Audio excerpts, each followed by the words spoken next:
Well, hey everybody, welcome to our first ever podcast. Hello, Liz. Hello, Taylor. I'm very excited about this, as I am about everything usually, and that lasts for a good week and a half.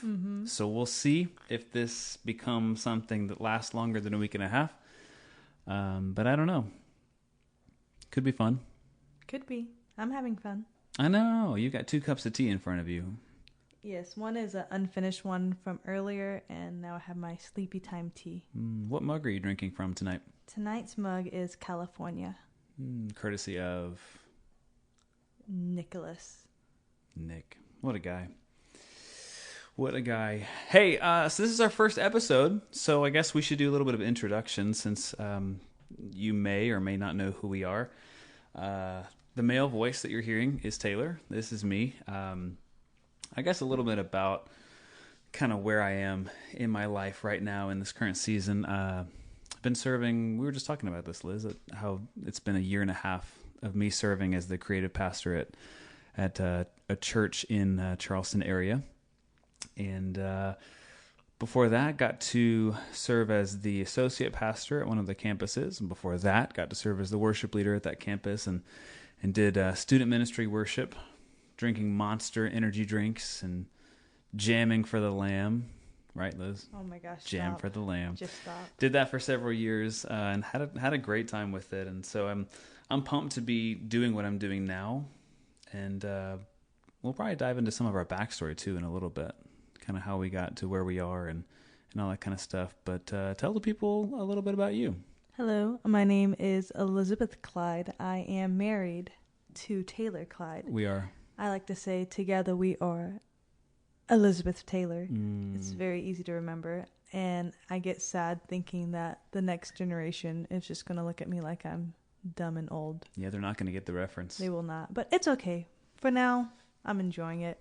I am a culinary instructor at a local high school. So the subject I teach is baking and pastry. Impressive. It's a lot of fun. I'm very excited for the next semester with my kiddos. A few of them have already reached out to me, like via email, just letting me know how excited they are to take my baking class, because that is a senior level class, and they had to go through a lot of obstacles in order to get to me. So I'm looking forward to a great semester. Before teaching high school, I was a college enrollment counselor. Ooh. Lots of traveling, lots of fun. And before that, I worked at the church with a ministry college. Before that, I just cake decorated at various bakeries, and yeah, I just do a little bit of everything, a jack of all trade. You really do. And you do most of them well. Yeah, but I've always wanted to master one thing. I guess cakes, people would say I master them, but if you really take a skill in the craft, you know there's always a lot to learn. So I'm pretty good, but I wouldn't say I'm the cake boss or anything. The cake boss. You were big into him for a while. So big. Then you went to New York. You actually saw cake bosses. Well, New Jersey. He has lots of... Yeah. So, yeah, I went before he had the multiple locations. Ooh, we're live. We're getting all kind of extra sound effects. You stood in line in the snow, right? Well, it was just like a 2-3 hour wraparound line. So we made the pit stop. We were going from Atlantic City, New Jersey to New York. So we kind of made that pit stop in Hoboken, and no one wanted to stand in line with me. And I was very, very disappointed. Sad little Liz. And that was before they really exploded. So I just knew in my little heart that Buddy was in there. He was just waiting for you. Yes. And we never got to meet. So, hey, help Buddy, me if out you with ever this hear cake. this, it's like, hey, I'm working here. I don't know. Who knows? I love it. That's awesome. So I don't know this. Like I said, I don't know if I really said it yet, but this is kind of a passion project. It's just something that we kind of wanted to try something new. And Liz, shameless plug, has been a podcaster for several months now, and Yes. that's exciting. I joined the ranks with a few friends, and we have a pretty successful podcast. I won't name it. I'll keep you guys wondering. On the pins and the needles. Yeah, that's for another episode. This is just a very broad introduction of us. But that just kind of inspired Taylor to use this outlet. We have always felt we had something to share, whether that is through us leading small groups throughout the years, whether we do one-on-one mentoring with people. And we did try a YouTube channel for a season, but we discovered video editing is really, really annoying. It is challenging. Do you know, I was scrolling through on the Apple TV at the office the other day, and one of our videos came up. Really? And Was it the big one that kind of exploded? Once again, we're not even going to plug that. Just keep you wondering. A little bit of clickbait, right? Right. But yeah, and plus I have like a resting face, so podcasting is just great. And if I get fat, you guys can't shame me. Yeah. Am I even wearing pants? You don't know. Well, you gave it away. All right. I just didn't want them to think this was a weird podcast. Yeah, no, we probably should keep it pretty good. Yeah, we've had some. It's fun, man. I'm 31 now. I guess we're both 31. I sometimes forget. You're not supposed to tell people that at my age. Oops. Well, I at least this half of the marriage is 31, and we've seen some stuff, man. We've experienced some things, and it's been a struggle sometimes. It's been fun sometimes, but kind of like what you said, we've talked to so many people in small groups, and we've had so many great offline conversations that I would just like an outlet that we could process through some of those things, and we could bring up what somebody said, how we felt about something. But a lot of this stemmed, I think, and was born from all of those late night small group conversations. Do you have like a moment that stuck out to you in one of those groups we led that was like, man, like this is such a cool interaction that we shared, or something somebody said, or maybe some feedback that you got from it? I think more so when you talk and when you kind of verbal process there, it unlocks a lot of healing and a lot of like just thoughts that people was like, wow, I've never had this train of thought before, and just being able to compound off of each other's like statements and whatnot. And I love in small group, we always just joke, someone starts to piggyback off of what you just said, to take a nosedive off of this. Let me just springboard off of that. Yeah, and so we just have a great group, and we joke borderline probably a little too much. And wow. I'm telling you, we're live. Guys. Well, I made sure my phone was muted, but Taylor did not mute my laptop, so it was both his fault. But yeah, just being able to have open dialogue. But I kind of like how you said when we were just brainstorming through the podcast, you mentioned it kind of being like our diary, because we both move so quickly, and we know the value of writing stuff down and journaling, and how that psychologically like unlocks paths in your mind just to kind of give you peace. And we both just hate writing stuff down. It takes time. It does. And we don't like to slow down, and that's something we have to work on, I'm sure. But I just love the fact that we can kind of dialogue, whether it be like a weekly recap of our week, and we kind of just talked about the struggles, the simple daily struggles that we might have gone through, how we might have handled them. Or there has been stuff in my life that has been very tragic, and just kind of having that outlet to talk openly without having to worry about we try to do it on YouTube, but then I start crying, which is okay. It's okay to cry, but like with a camera, it's and so just kind of I feel like it gives us a chance to be vulnerable, especially in ministry. It's hard to have friendships, and I'm thankful we do have so many great friendships in ministry, but I feel like this is just going to be something like for us to do, and maybe it will help someone else in ministry, especially when they're feeling that loneliness that comes with it sometimes. It does. I think a lot of, not to make the whole thing around that, because certainly everybody listening to it, if anybody decides to listen to this, won't be in a ministerial position or anything like that, but it's lonely at the top, but I think it's also lonely in the middle, and it's lonely at the bottom. I don't think that loneliness isn't just reserved for, when your position of leadership removes you from the masses, if that makes any sense. I think it's something that could be found in every season and every level that you're at. So it is important. We were just talking about this with something else earlier this week, I think, about how it's important to have your circle, and you have to have those people that you're talking to, and And for me, this whole thing, like you said, it's a processing thing for me. I love the concept of journaling, but I have never, ever in my life succeeded at it. I have so many notebooks on that bookshelf in there. So many, it's like the first 3 pages. Oh, man. And because I'm a perfectionist, you have to buy a new notebook. You just have to. Fresh moleskin notebooks. But then I'm a hoarder and I can't throw away the old ones. Right.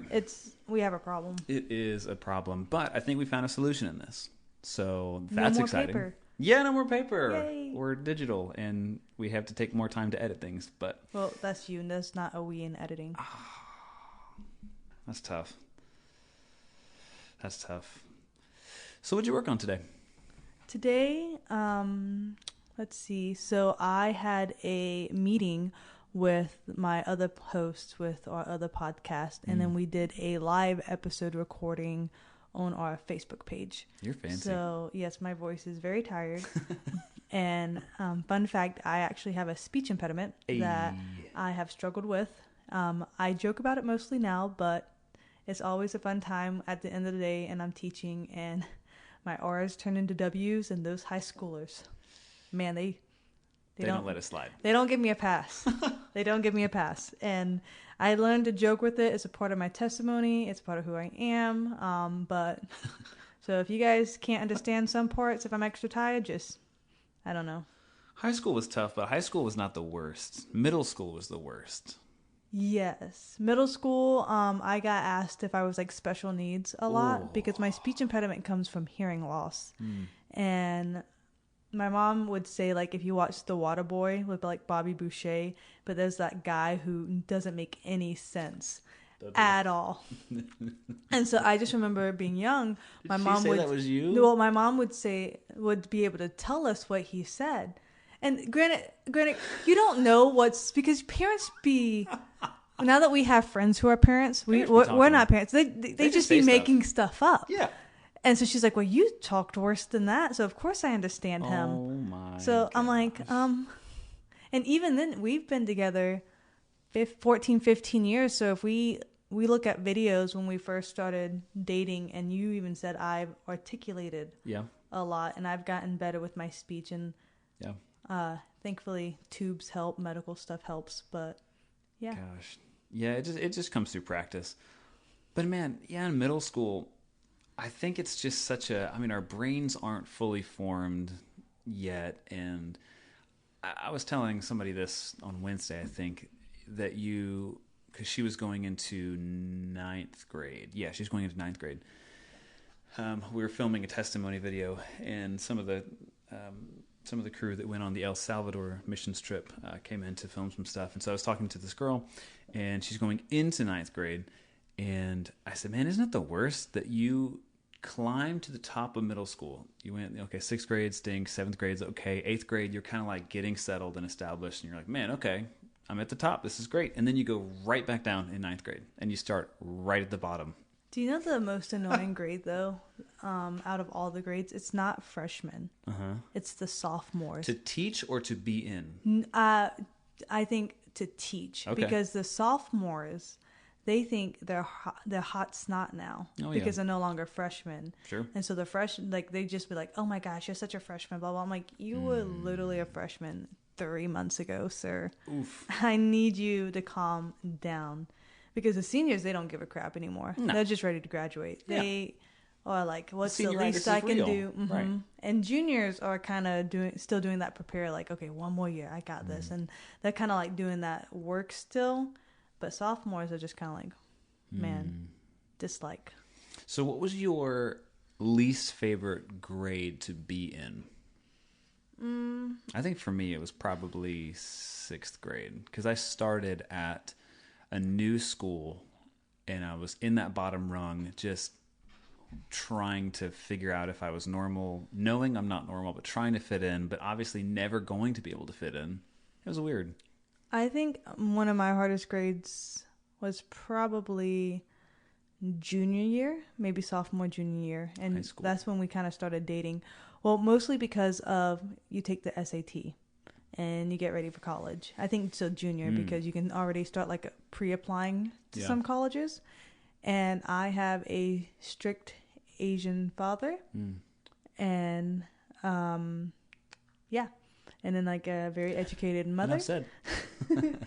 And so just not having like my SAT grades high enough, having to go to like literally pre-med camp. I think we were dating this summer. I went to pre-med camp. You did. I remember that. At Newberry?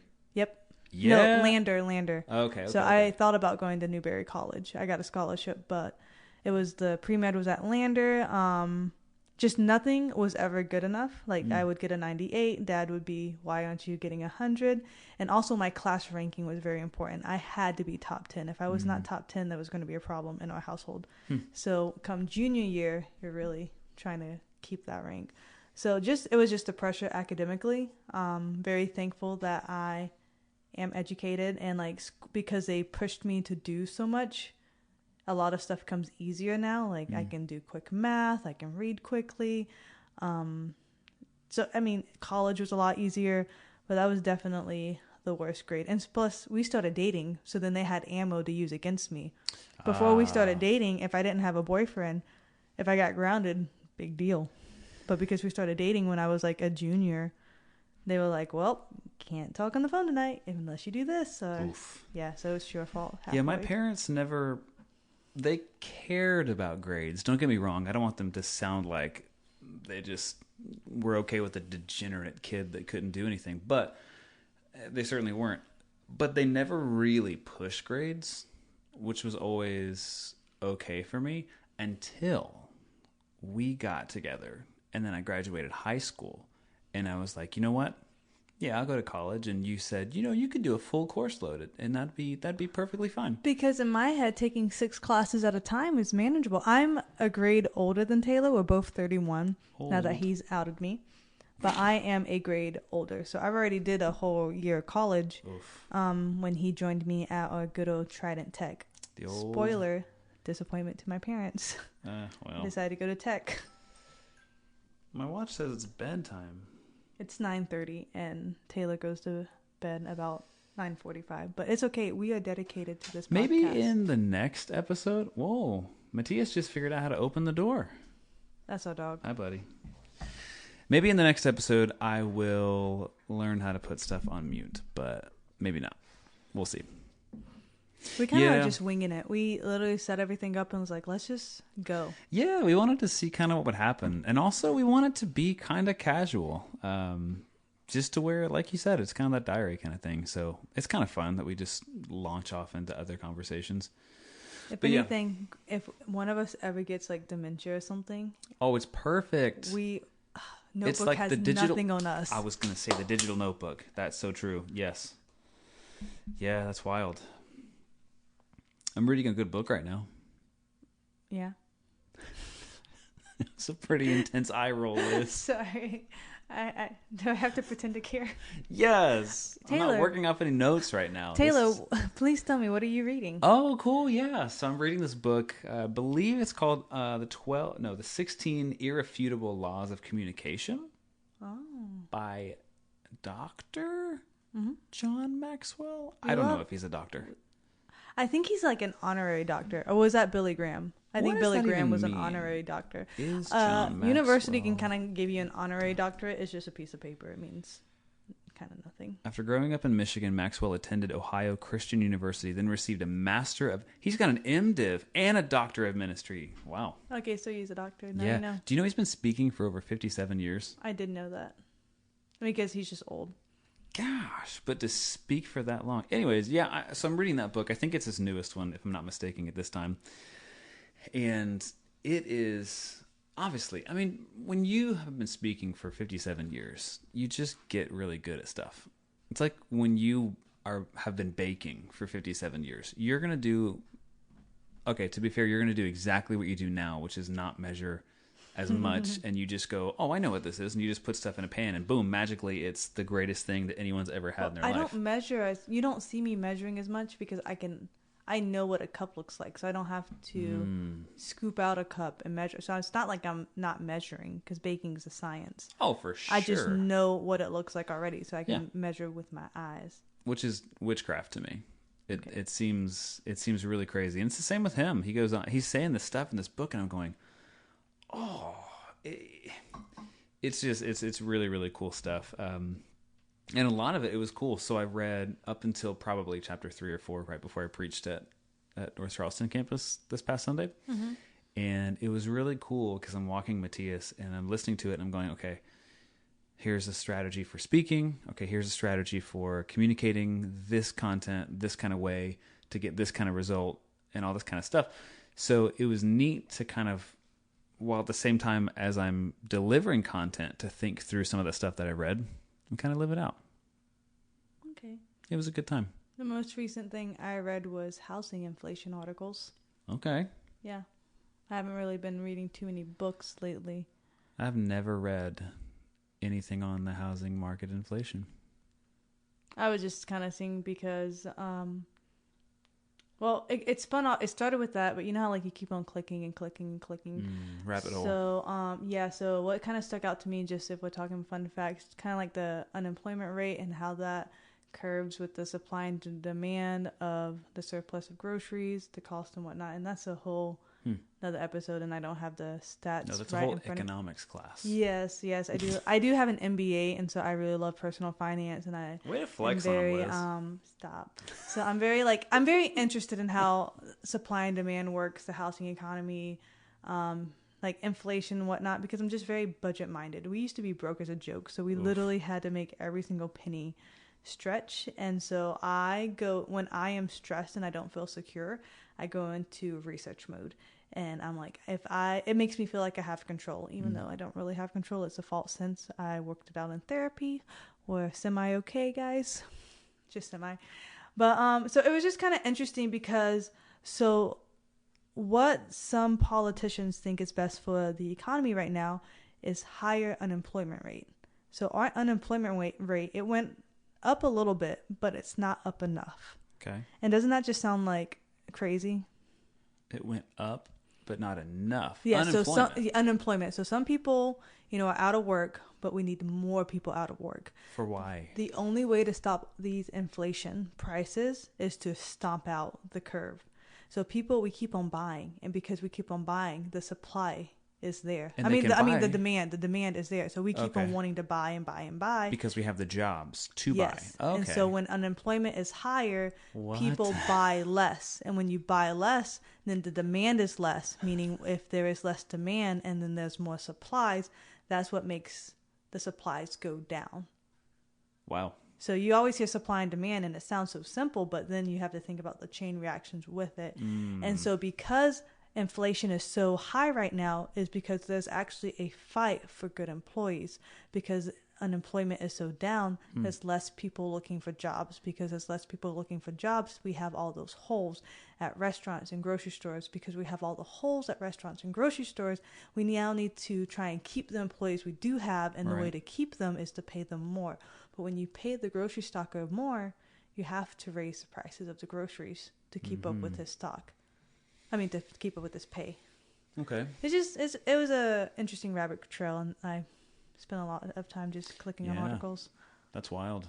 Mm-hmm. I do that with rabbit trails on TikTok, though. Mm-hmm. They are not about finances. It's okay. Usually they're about submarines. Yeah, one of my favorite things to do with my friends, if a lot of them do trust me enough, and I feel very humbled by that, is I love to sit down with them, and I'm like, if you feel comfortable enough, bare your soul to me.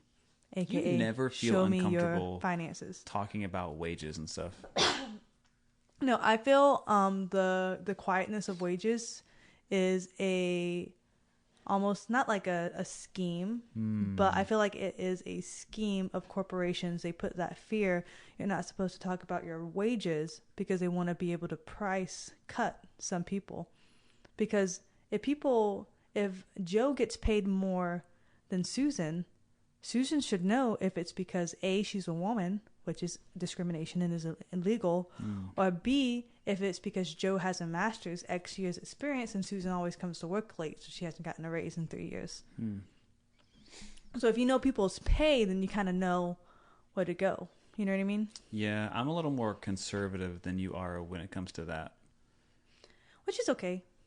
It's true. That stresses me out. I get physically uncomfortable whenever I am passing by somebody or when I hear somebody talking about how much they make with somebody else, I just go, oh. I feel the key is it's gotten easier, and we've made a lot work with very little.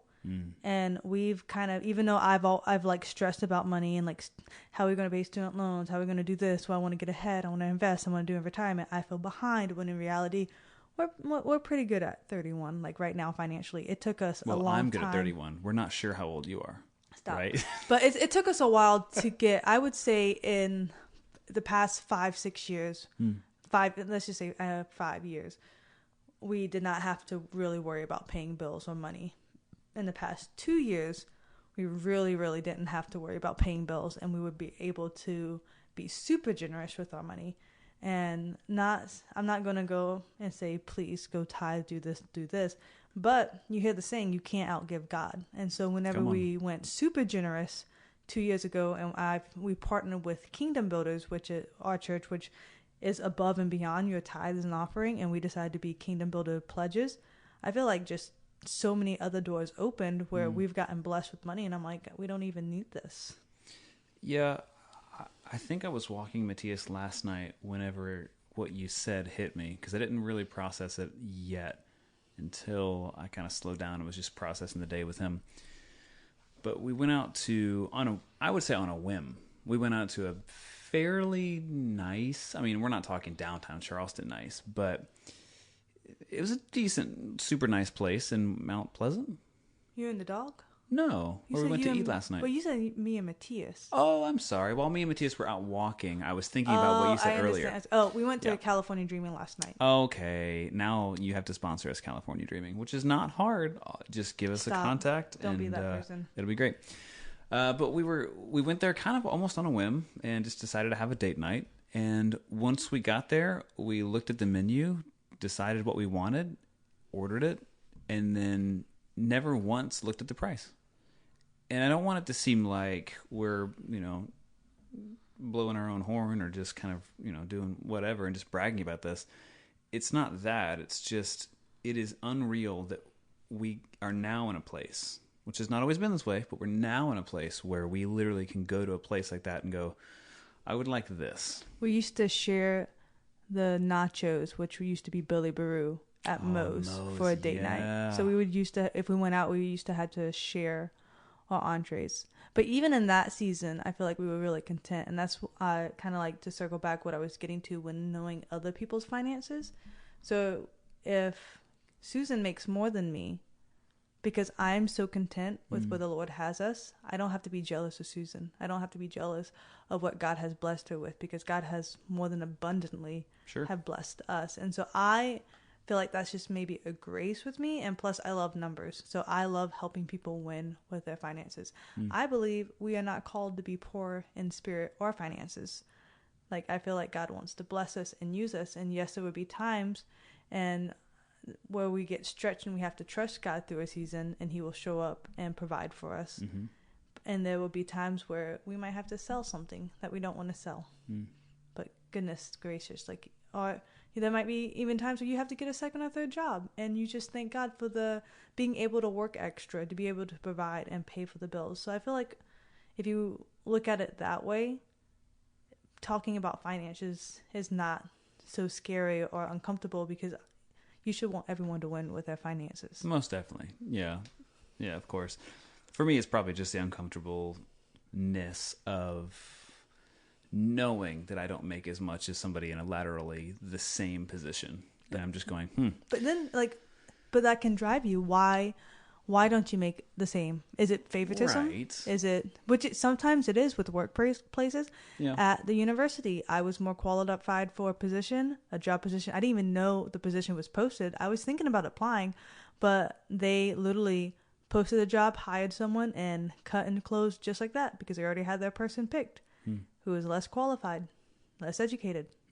And that was a very hard pill to swallow. Lots of bitterness to work through. It's true. But I want to know why. You know what I mean? Like, why did it happen? And I actually went to the director, and we had a conversation about that. Well, and that's what I was going to say. As long as if there's like an action step you're going to take, then it's different. Because otherwise you're just going to talk and it's going to be behind closed doors with people who can't change that. And I was getting dangerous to that point. Like Right. I felt the bitterness in my heart and where I had to change something. And Yeah. even after talking with the director and all that whatnot, it left a bad taste in my mouth. And so I was like, I have to get out. Yeah. And God provided an opportunity.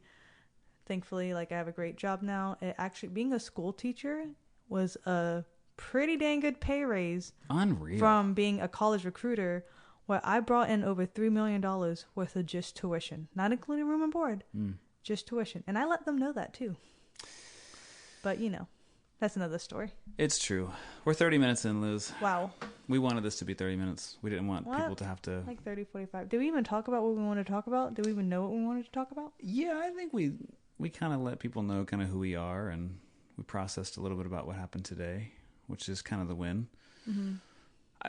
To recap it, I guess, I kind of want these podcasts to be, just like you said, a diary.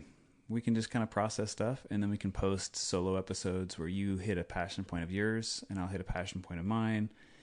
And it can just be something to where, you kind of grow with us, and you kind of go with us wherever we're kind of processing stuff, wherever we're going, whatever season we're in, the good, the bad, everything in between.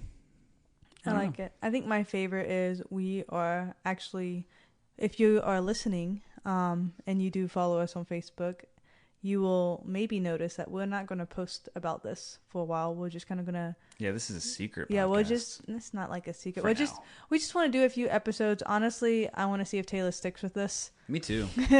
Before we post on Facebook and well, look who's a podcaster. Look how cool we are. I mean, not really, but 3 weeks later, whatever happened to that? Yeah, it will look like that. Yep. Big shots, and you couldn't stick with it. So we'll see. Also planning to talk about some personal stuff in the coming episodes that I will never share on Facebook, but I will share with you guys because it will be a good time. Or you won if there's only one person listening, whoever. Well, I'll listen to it. Okay. I But just you're want to hear listening to you it talk now. more. I like your voice. He used to not like my voice. Whenever we first started dating, he so hung that's up the phone a good on me place because he could not understand me. To stop. But look how far we've come. Look at how far. Look at God. You still married me. I did. Going on 10 years this November. No. Oh, no. That's on the record, too. Mm-hmm. When's our anniversary? September what? 27th. Good job. 2013. Yes. Yeah. Correct. Good job. Wow, crushed it. Proud of you. Okay, we're going to wrap it up. But hey, if you're listening in your car, if you're working out at the gym, or if you're just chilling out in your bedroom and you just got your AirPods in, you're listening to this, thank you so much for sticking with us. I hope that this gives you value. Listen, we're not out to prove anything. We got nothing to really give other than just some experience and lessons we learned from the School of Hard Knocks and trying stuff until it doesn't work. And so that's what we're going to give you. So if you like it, be sure to subscribe, right? Mm-hmm. Is that what podcasters say, Liz? That's what they say. They say make sure you like and subscribe. We are on these platforms, which since this is the first episode, I don't even know what platforms we're on. Spotify right now. Spotify. Yeah. Are we on Podchasers? Never even heard of Apple Podcasts? We could be. Is this where my experience is showing? Yeah. Your noobness is showing? Let's talk about that for sure afterwards. But hey, thank you so much for listening, you guys. We'll see you again in the next episode. Bye.